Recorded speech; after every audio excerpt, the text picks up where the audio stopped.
প্রয়াত হলেন দক্ষিণা কালীমায়ের পূজারী শ্রী শ্রী ঠাকুর কালী শঙ্কর সাঁতরা। শোকে ছায়া পরিবার সহ গোটা এলাকায়।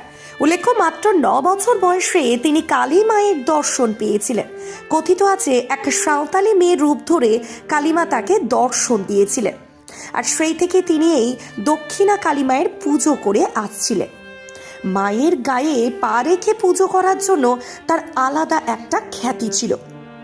মাও ছিলেন খুব জাগ্রত, তাই স্থানীয়রা ছাড়াও দূর দূরান্ত থেকে বহু মানুষ এই কালী মায়ের আশীর্বাদ নিতে আসতেন।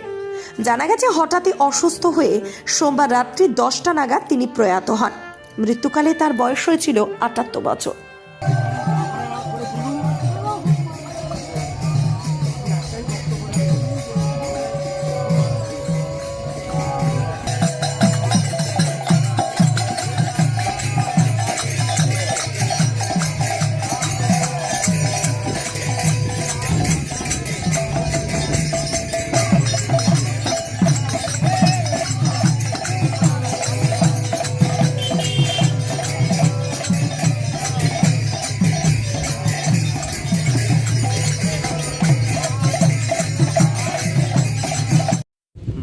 পুজো পার্বণটা করেন, মায়ের বুকের ওপরে পা রেখে মায়ের পুজো করেন।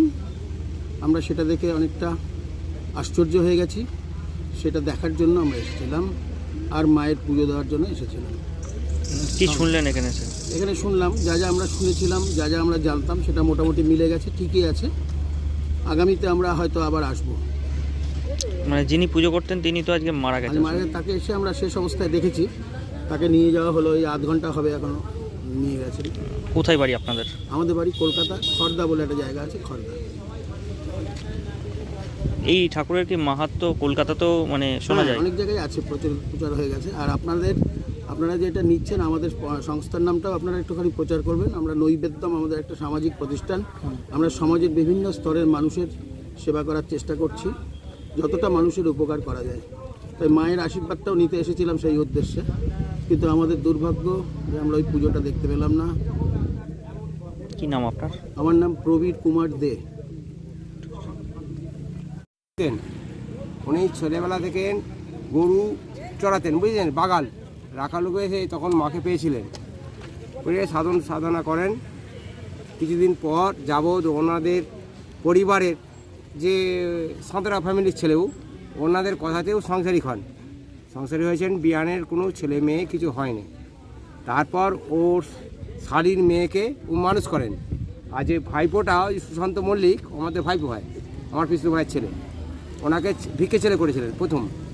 তারপর দেখলেন যে পুজো আর্থিক যে আয় সব চালাতে গেলে একটা এই জায়গার সেই শিক্ষা বাকি সেবা চাই, সেই হিসেবে আমার ভাইপোকে ছেলে করেছিলেন। তারপরে আবার ছেলে থেকে জামাই করেছেন, বুঝতে পেরেছেন। জামাই করে ওনাকে দায়িত্ব দিয়েছেন মন্দিরের, আর সমস্ত সম্পত্তি চাকরি উইল করেছেন আমার বৌমার নামে, অন্নপূর্ণা মল্লিকের নামে। ওনার মেয়ে। কেমন মাহাত্ম্য আছে ঠাকুরের? ঠাকুরের মাহাত্ম্য প্রচুর মাহাত্ম্য। বহু মানুষ উপকৃত হয়। দায় দেনা থেকে, যা কোনো সমস্যা থেকেই উনি সব সামাল দিতেন। এবং আমার ভাইপোকেও বলে গেছে, বাবা কিছু না পারিস, অন্তত মায়ের চন্দ্রমিত্র ফুল একটু দিবি, তাতেই কাজ। তন্ত্র মন্ত্র করে দেখি তার ভিতরে তুমি না। তন্ত্রমন্ত্রে আমরা বিশ্বাসী নই, মানব প্রেমে বিশ্বাসী।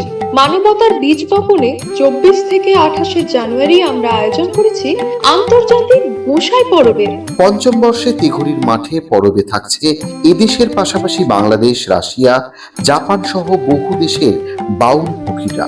থাকবে পুরুলিয়ার ছোয়ের মুখোশ থেকে খোয়াইয়ের হাট, হস্তশিল্পের সম্ভার, বাংলাদেশের নকশি কাঁথা, পিঠে ফুলের স্টল।